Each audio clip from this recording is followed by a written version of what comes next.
Welcome to the main event.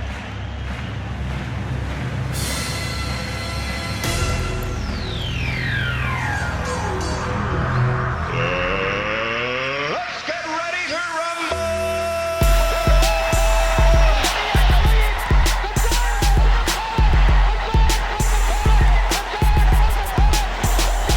This one by Mattingly. Oh, hang on to the roof.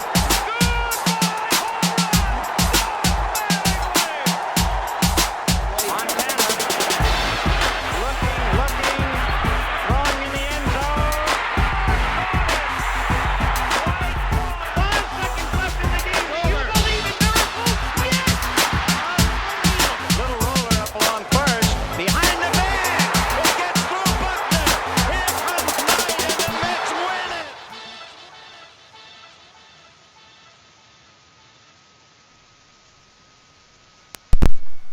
Oh, man. It's a Monday.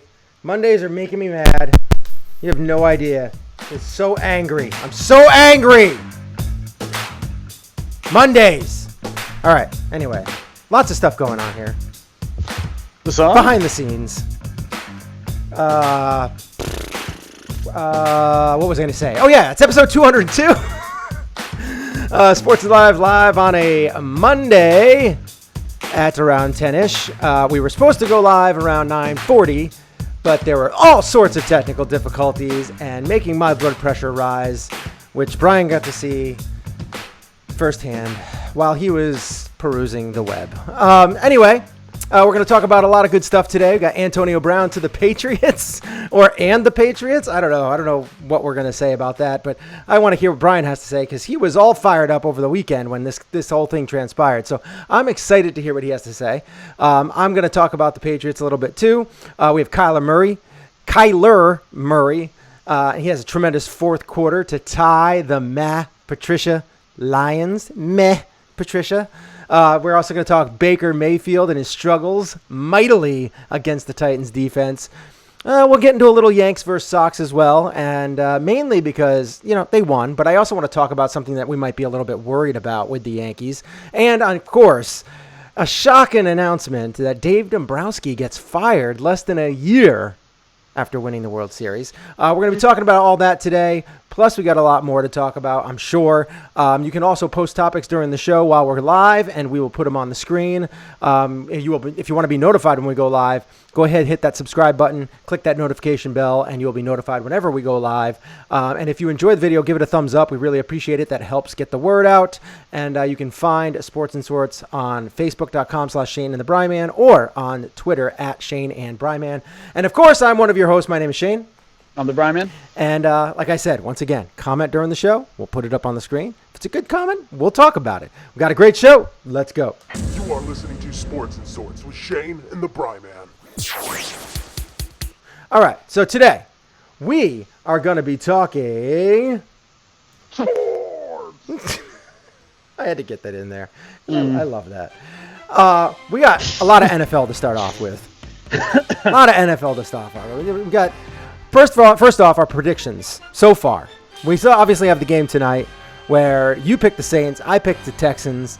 But as of right now, we are starting off the year right where we left it last year, where I am 1-2. Correct. And you are 2-1. This is week 1. So we need to take a lot of this first week with a grain of salt because this was a lot of players' first in-game snaps of the year.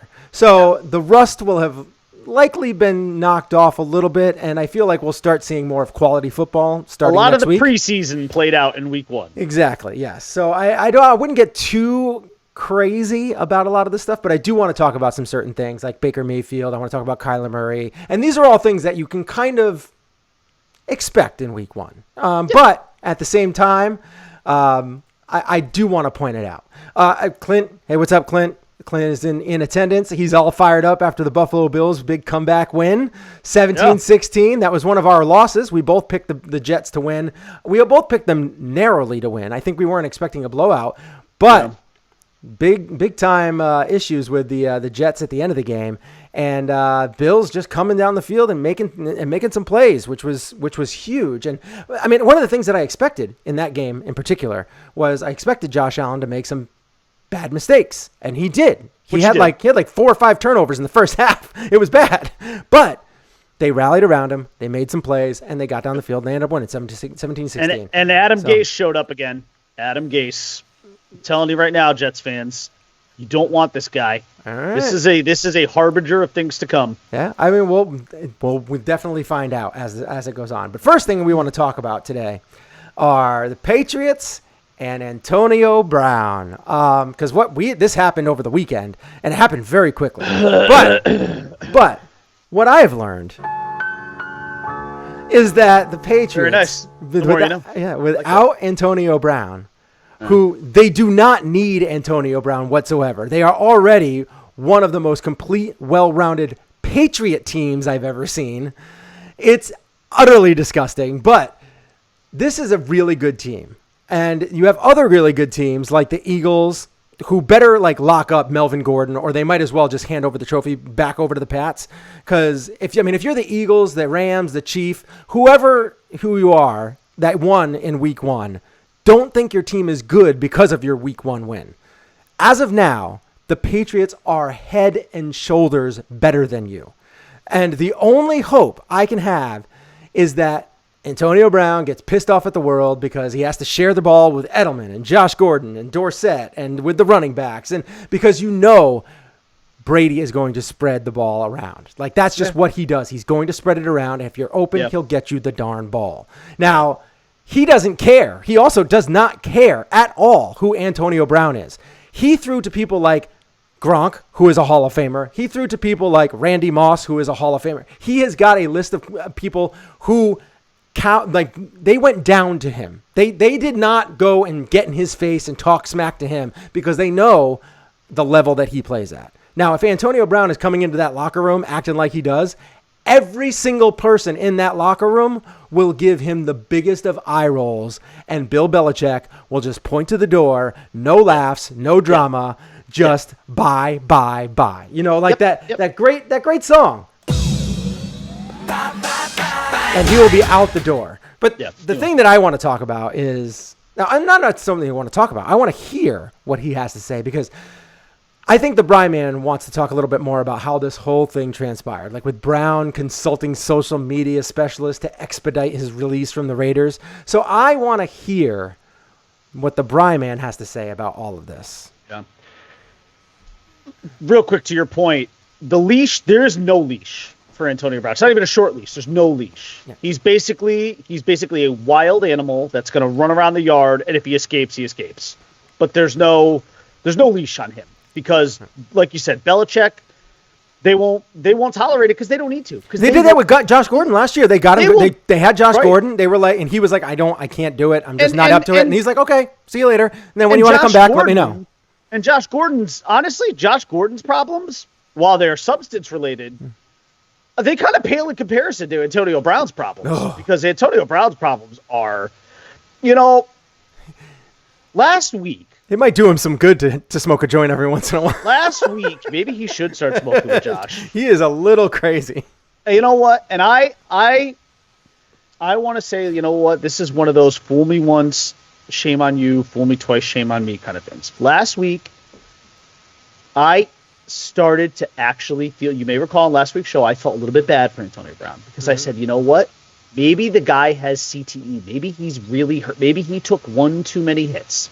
And I got sucked in. Antonio Brown sucked me in just the way he pulled everyone else in. And I will give him credit for that. The dude he had a lot of people thinking, maybe, maybe we need to take it easy on Antonio Brown. Maybe there's something wrong with him. There's nothing wrong with this guy. Well, there's something wrong with him. But physically hurt from the neck up, he is not. He played all of us. He played the entire NFL like a drum, and he got his way. And listen, this is not a conspiracy theory. This is straight up a fact. What happened over the weekend, what transpired over the weekend with Antonio Brown who orchestrated, and I'm going to use that word, orchestrated his way off the Raiders and onto the Patriots. Now, we actually joked about this last week because we were like, oh, clearly all he's trying to do is get himself tossed off the Raiders so he could be with the Patriots. And we said that tongue-in-cheek, except it wasn't tongue-in-cheek. It was actually the truth. And there was truth to it. That's why we were saying stuff like that, because we kind of all thought to ourselves, man, oh man, if he does get himself cut or released in any way, he's going to end up with the Patriots. When the first domino fell and he got himself released and he made that ridiculous video, that ridiculous YouTube video of himself scrolling through the Schefter updates, seeing that he got released and then running out of his door, shirt off, flapping around like a bird, which I actually thought, like, because he was like, oh, I'm free like an eagle. I was like, oh, does that mean he wants to go to the Eagles? Does he want to end up with Carson Wentz? Like, is this subliminal? And then 1 hour and 9 minutes after that release, he is a New England Patriot. If you don't for a second think that this was orchestrated, if you don't for a second think that this was the plan from the beginning, and when I say from the beginning, I mean dating back to last year when he was traded by the Steelers to the Raiders for a 5th and a 3rd round pick. And the Patriots did offer a first rounder for him too, and they didn't want to trade him. The Steelers, of course, we're not going to give him to the Patriots. If you don't think this was the plan all along, you're an idiot. You're a flat-out idiot. This is not a conspiracy theory. Let me repeat that. This is not a conspiracy theory. This was planned and orchestrated by Belichick. Kraft was probably involved, and Antonio Brown was involved. Okay? Robert Kraft got himself another happy ending, folks. That's what happened here. Okay? That's what happened. I'm surprised you didn't laugh at that. I thought that was a good one. But the bottom line is, listen, we all knew this was going to happen. Like, we kind of all joked about it. I was actually texting with a bunch of friends over the weekend as all of this was transpiring. And we're like, okay, here's step one. He got released. How long before he's a Patriot? Oh, here it is, 1 hour and 9 minutes later. I was texting my brother, and I was like, he can officially sign with the team at 4 o'clock. I said by 4:01 he'll be a Patriot. And then at 5:09, my brother sends me a text, 5:09 actually. So it was 1 hour and 9 minutes after his release. He was a Patriot. Listen, there's no doubt that we know it was planned. The whole thing was planned. The whole thing was orchestrated. He wanted to be a Patriot from the get-go. And he got his way. He whined and babied and got his way out of there. And let's make no mistake. There's nothing wrong with him. He didn't take too many hits to the head. This was a guy who wanted to be with the Patriots, and he got his way. Mm-hmm. And he bitched and moaned his way out of Oakland, got Mayock to release him, got him. I will say this. They should make a movie about this, by the way, because he really did a good job. I got to give Antonio Brown credit. If he didn't care how he got there, he just wanted to get there. He cared very little about the journey. It was all about the destination. I'm at point A, which is Oakland. I need to be at point B, which is the Patriots. There's a gap between me, where I am now, and where I need to be. I don't care how I get there. I just need to get there. And he got it. He got his way. He got his unconditional release, which made him a free agent, and he got his way. And you know what? The Raiders are the team left with egg on their face in all of this, because not only did they get zero production from Antonio Brown, but they lost a 3rd and a 5th round draft pick. Now, the 5th rounder, okay, I mean, you know what? That guy might not even make your team, but a 3rd rounder, a 3rd round draft pick is a guy that you expect to contribute to your team at some point or another. And you've lost that. You cannot get that back. It cannot be recouped. Now, the NFL should maybe do right by them and get them a compensatory pick or something. But you know what? If you're the Raiders at the same time, you kind of had to know what you were getting yourself into here. And you watch. Antonio Brown will fall in line with the Patriots. He will be a good little drummer boy. He will not go off the beaten path. Any cliche you want to insert here is perfectly fine by me. But he is going to play nicely in the sandbox. That's another cliche. Okay, I've got like 4 of them now. He's going to do everything that the Patriots tell him to do and then some. Okay? Because he got what he wanted. He's not going to screw it up. I guarantee it, because there's a lot of people out there who think, he'll screw this up too. No, he won't. No, he will not. He will Randy Moss this thing. He'll fall in line perfectly, like a good little soldier. You watch. And they will win another Super Bowl. Is it too late for us to change our picks? I know I picked Chiefs over Eagles, which I'm not feeling good about after week 1. So can we change our picks? Because I just want to go. The Patriots are going to win. They're going to win another one. They're going to win another one, and there's nothing to even stop them. They looked like such a well-oiled machine last night that it scares me. Because you made a point last week, and you were right about it, except it didn't play out this week. And your point was that the Patriots usually start off a little like they look like a team that's vulnerable. Last year, it took them about 5 or 6 weeks before they really started to kind of get the motor running. Last night, they looked like defending champions. Yeah. They looked like a team you don't want to be anywhere near in the playoffs. Their defense was unreal. They blanketed guys. The Steelers couldn't do anything. The Steelers looked like about as big as a mess as the Dolphins looked like against the Ravens yesterday. I will give this the Steelers. I would expect the Steelers to be a little bit better as the season goes on because they're trying something new on defense, which obviously was not good to try against this team. Because this team is stacked on offense. They are stacked on defense, and they are running like a well-oiled machine. It was crazy. But just one more time. With Antonio Brown, it's going to work out for them. It's going to work out for the Patriots. Oh, and here's another thing. Not that they need him, because they do not. But Gronk is definitely coming back. That guy's coming back halfway through this season. He's going to get his body like mid-November. He's going to get his body and mind completely healed, and he's going to get that. He is there for the playoffs. But make no mistake.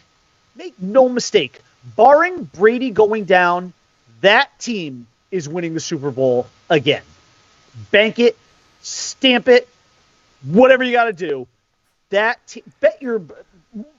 out another mortgage on your house and bet it, even though the odds aren't there. It's like 4-1 now for the Patriots, so they're probably the highest odds. But you know what? Do it. They're not losing. Their team is not losing this year. I don't even know. Maybe this time they will go undefeated and complete it in the postseason. I think that's what they're going for. That's what they have to be going for. I mean, because everything that I have seen, because that is actually probably the one thing that still stings Belichick, is that he had that 18-0 season and he couldn't finish the job. The Giants took care of business. But you know what? Maybe that's the one thing. Maybe he's saying, you know what? I need to cement this thing. There's already a number of people who think I'm the greatest, who think that, we've got 6 Super Bowl championships in the last 18 years. I need to really cap this thing off. And the best way to do it would be to go undefeated, roll the NFL with the best offense and the best defense, get that 7th ring, and then at that point I can say I have done everything. No one can take anything from me except for the asterisks that will accompany all of these titles, and they always will. But that's the Patriot band cross to bear, which they don't even care. What do you think the over/under is here on possible tampering being had? Well, I mean, with Antonio Brown, because if this was a little orchestrated starting last year, there had to be some contact. Yeah, of course there was contact. I don't know that over under. Do you want to say gun to your head? Was there tampering? Yes or no? Yeah, of course there was. But is it something that's going to be able to be proven? No, probably not. Probably not. And it's nothing the NFL will pursue. But let's be honest. This is just another reason, as if fans or the league needed any more reason to despise the Patriots. But this is another one. This is absolutely another one. But this crap was all orchestrated from a year ago. I mean, this has been going on from the second he was traded to the Raiders. This has been his plan all along, and I will give this douchebag credit. He made it happen. This guy is an absolute scumbag. He's a piece of garbage, but he made it happen, and you know what? Good on him. Yeah. All right, let's get on to we'll continue in the NFL talk here. If you guys, what do you guys have to say? If anybody that's listening out there, I know there's a few of you. You got anything you want to say? Put it in the comments. We'll put it on the screen about what happened with the Patriots and Antonio Brown, and the Steelers and just everything in general. How did you think the Steelers? I mean, how do you think the Steelers and the Patriots looked last night? I mean, it was. If that's the start of the season for NBC on Sunday Night Football, oh man, I turned that game off at half. I was like done. I'm just gonna focus on the Yankee game. With the Yankees, yeah. And the Yankees game wasn't that good either. They were kind of blowing out the Red Sox most of the game too. Yeah. So, but it was more entertaining than that Then watching shellacking. Brady get the start of his roll to another. Oh, by the way, if anybody thought Tom Brady was done, how about 300-plus yards and 3 touchdowns? Yeah.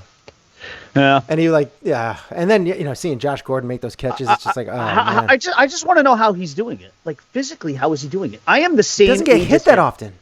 I know, but listen, and obviously I'm no athlete compared to Tom Brady, but I am the same age to him to the day. Same age as him to the day. You look at that is my younger. cross to bear in life. Well, I don't think I do.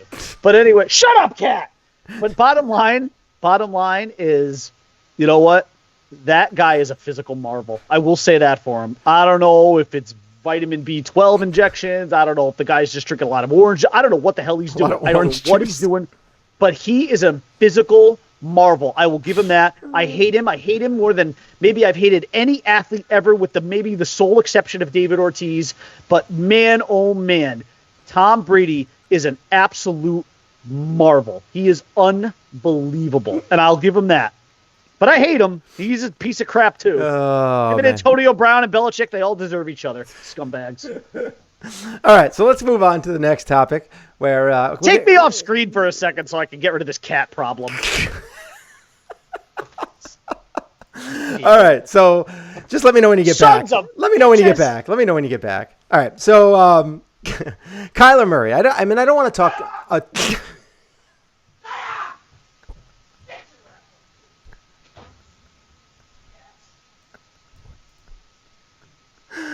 Oh, Brian Man's losing it. He's losing it.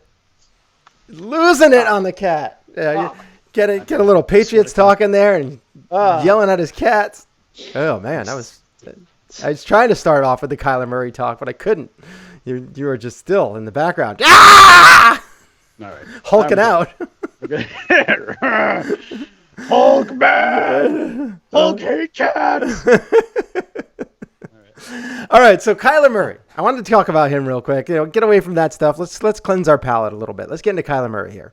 I don't want to talk a lot about Kyler Murray, who he did look like a rookie for 3 quarters yesterday, and either it turned into him to being a man on fire, or it could have been the Patricia Lions were just once again. And they're also not very prepared to play 4 quarters. I mean, between the timeout that was called just randomly, the block punt, to whatever you want to talk about, Kyler Murray played like a beast in the 4th quarter. And teammates like David Johnson and Larry Fitzgerald, who are relatively old by NFL standards, played like they did several years ago. And I don't want to give too much praise for the young Murray, but he was playing the Lions, and the Lions did not look like they were much better than they were last year, particularly with the coaching issues. There is no way, if he keeps going into games prepared like this, there is no way that Patricia makes it out of this year with a head coaching job. No way. 0. Well, the problem is the Lions took their foot off the pedal.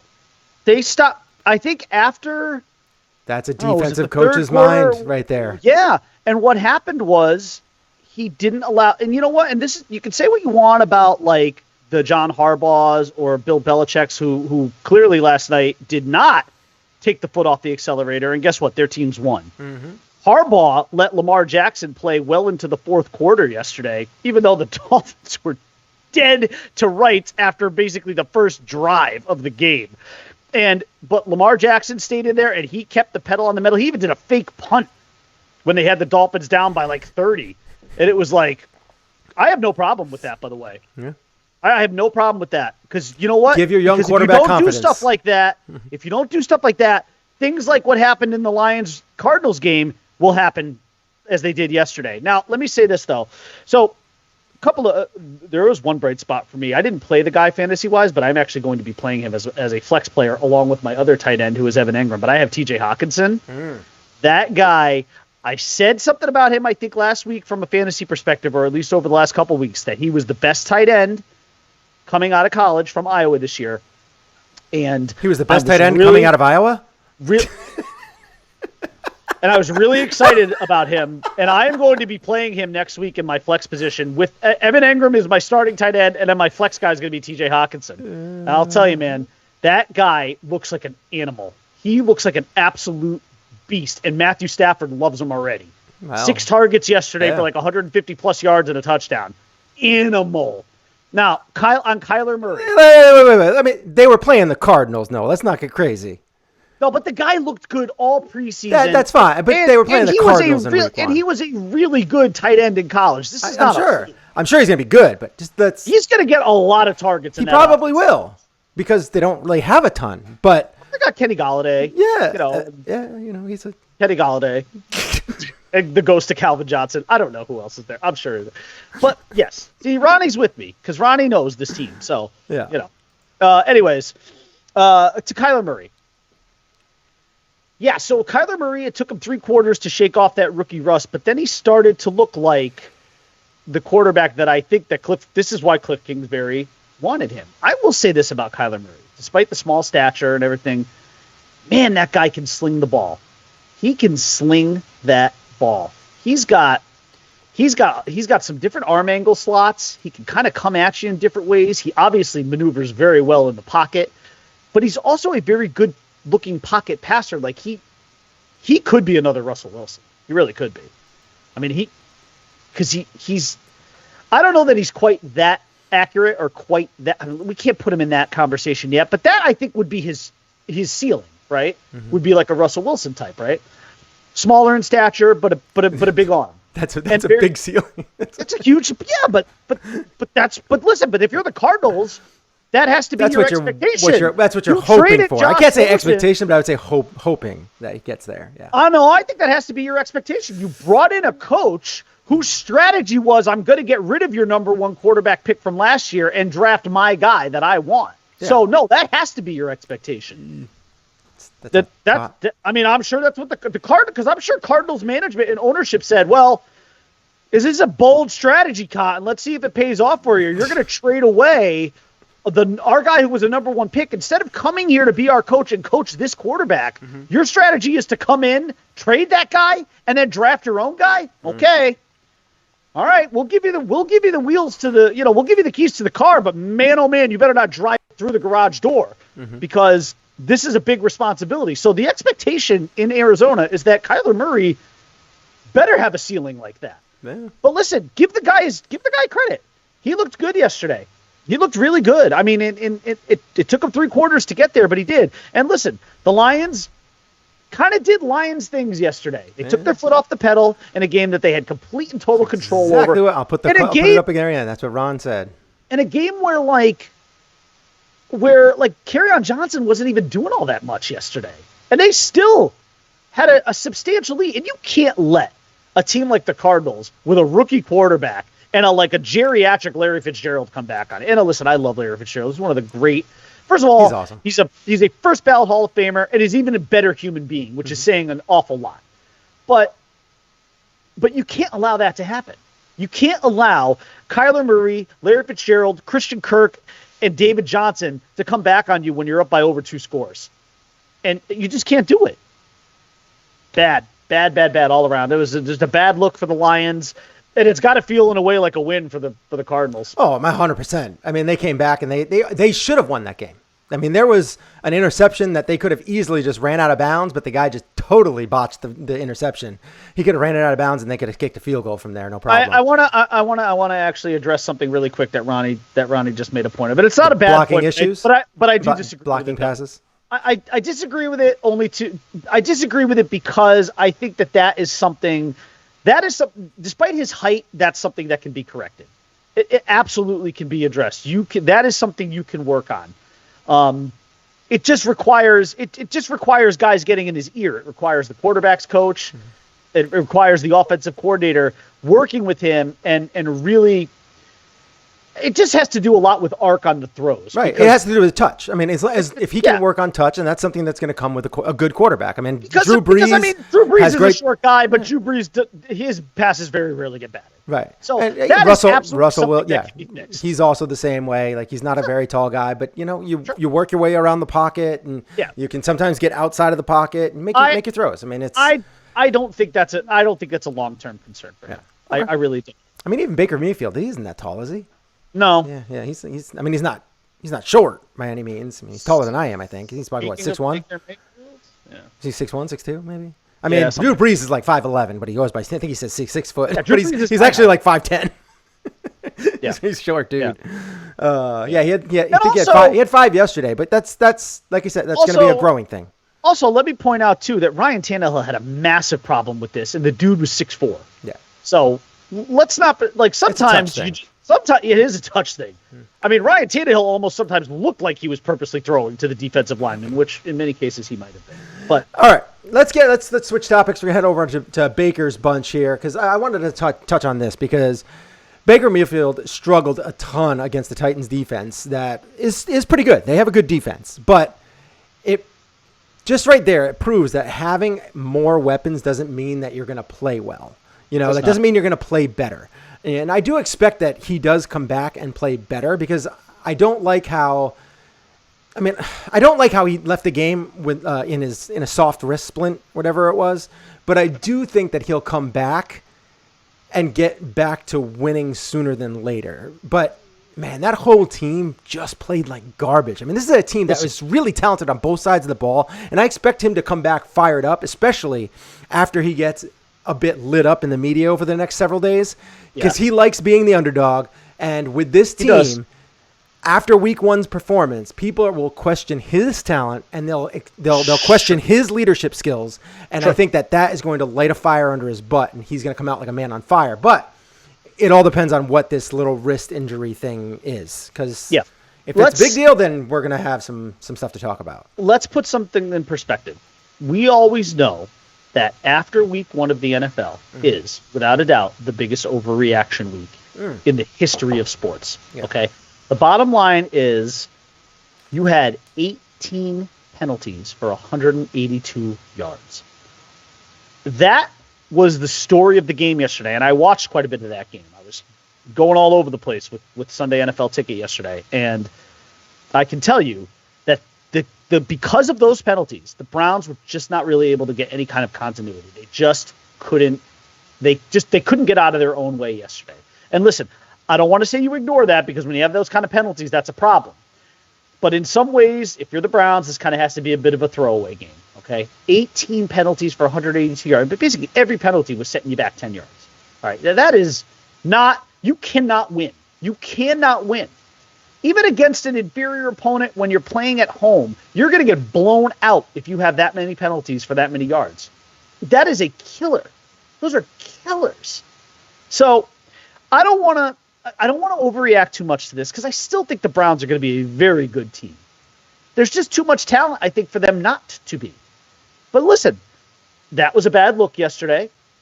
And what made it a little bit worse was at the end, Freddie Kitchens didn't really have too much. I mean, he didn't really have any good answers. He kind of bumbled and stumbled his way through the press conference after the game. And I guess, so what do you say, right? What do you say when you shoot yourself in the foot? Well, we had 18 penalties for 182 yards. There's only so much. I mean, listen, I'm not going to say it's like a throwaway game because the result still matters. But the bottom line is week one's always the overreaction week. Let's not get too crazy. I still think the Browns are going to win this division. The Steelers didn't give you much evidence yet last night to believe that they're going to be overwhelming favorites to win this division anyway. So I still think this division is very much up for grabs. And the Jaguars are a mess. Oh, God. I think you're on mute, by the way. I am. Definitely am. Cool. So yeah, the Browns did look terrible. I do think that there's more upside there. I think that the Steelers are going to get really strong as the season goes on. Just don't overreact. Don't start burning Baker Mayfield jerseys yet, okay, Cleveland? Right. Calm down. And then I also think that you're going to see some good stuff going forward with both of those teams. But the Jaguars, Nick Foles getting hurt. That was brutal. I guess there was a lot of fantasy stuff that went on yesterday that, we're not going to really touch on really right now. Like Tyreek Hill going out, he's going to be out for a while. Nick Foles out with a clavicle, and he's going to be out. Like there's some stuff going on. But by the way, at the last second, and it won me the game. It won me my first fantasy week matchup. At the last minute, I think it was with 5 minutes before kickoff, I switched out. I had Cam Newton as my starter. And I swapped him out for Lamar Jackson, and that's why I won yesterday. Mm-hmm. I would not have won. I would have gotten blown out if not for that, and I won. Mm-hmm. I won. I'm actually up by 4 points. He has no players left, and I still have DeAndre Hopkins. So I think I lost. I'm in 3 leagues. I think I lost all 3. opening week. I Man, definitely I lost one, but the one I was lost, brutal. I don't even care. I don't even care about it. It was like a $15 entry. The other one is 10. I switched out Matt Ryan with Baker Mayfield last minute. I was like, there's not much. I didn't really have a good choice really there because Matt Ryan going against the Vikings. The Vikings were incredible too. You swapped out Matt Ryan for Baker Mayfield? Yes, yeah. So that didn't work out too well for you. No, it did not. It was terrible. Yeah. That happened with me quite a bit. I don't blame you for doing that, though. No, I mean, it was the smart probably would have decision. done that too. Smart decision. I mean, Vikings defense is incredible, but I did not expect the Titans defense to hold that team down that well. Yeah. And Baker's he just made a bunch of bad moves. But then Keith wanted to say real quick, Dak got the whole team involved yesterday. He's a big Cowboys fan. Was impressed. I know it was against the Giants D, but I will take it. This is going to be the biggest thing that's going to be thrown out there because they're America's team. This is going to be thrown out there a ton. How Dak is amazing. That's what they're going to say. The Giants defense is horrible. The Giants team in general is horrible. So that's going to be the one big thing that I'm going to say. Slow your roll, Cowboys fans. Slow your roll. Okay, there's merit to both sides. Mm-hmm. Again, this goes back to overreaction. Week 1, don't overreact. Don't overreact to anything negatively, and don't overreact to anything too positively. Week 1 is it's smoke and mirrors. It's a mirage. It's all kinds of bizarre. All right.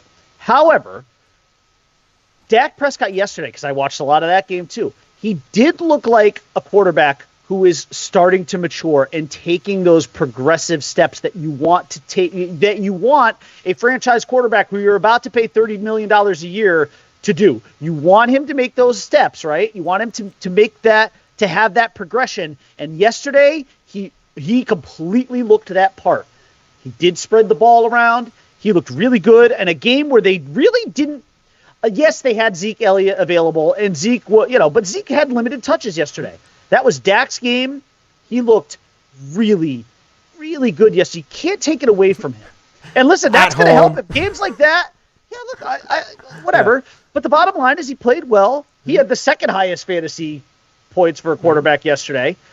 And he looked like a guy. If you're Dak Prescott and you're trying to get that contract, you made a very good case for yourself yesterday, as did Amari Cooper. Yeah, absolutely. Yeah, Amari Cooper, that was a good one. That was a good day. Oh, by the way, you know what? Listen, I'm not a Cowboys fan, but I was happy to see Jason Witten get in the end zone again yesterday. I really was. See, I have Red Zone. I have Red Zone with Xfinity, so that worked out well. I was able to watch that, so that's good. Yeah. All right, so we're gonna be ending with football right now. We're gonna head on over. We'll be right back in like 2 seconds, barring any technical difficulties. We'll be back in about 2 seconds to talk about Yankees versus Sox and what we're worried about. And also quickly talk about the Dave Dombrowski canning, which is so odd. So odd. All right. See you in a few seconds. Bye. Peace.